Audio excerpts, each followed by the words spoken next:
Happy new year বন্ধুরা, নতুন বছরে ভালো থাকবেন, সুস্থ থাকবেন। এইভাবে আজকে আমি আমার ভিডিওটা শুরু করছি। কড়াইতে জল দিয়ে পেঁয়াজ, টমেটো, কাঁচা লঙ্কাটা সিদ্ধ করে নিয়েছি। এবার এটাকে জল ঝরিয়ে বেটে নেব। তেলের মধ্যে আলু আর পেঁয়াজটা দিয়ে দিয়েছি, এটাকে ভেজে তুলে নেব।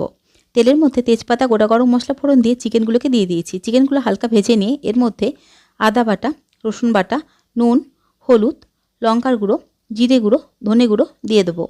সমস্ত উপকরণ দিয়ে চিকেনটাকে খুব ভালোভাবে কষিয়ে নেব। এবার এর মধ্যে বেটে রাখা পেঁয়াজ, টমেটোটা দিয়ে দেবো। আবারও ভালো করে কষিয়ে নেব। এবার এর মধ্যে ভেজে রাখা আলু আর পেঁয়াজটা দিয়ে আবারও নাড়তে থাকবো। এবার ঢাকা দিয়ে রেখে দেবো। ঢাকনা খুলে ভালো করে নাড়তে থাকবো।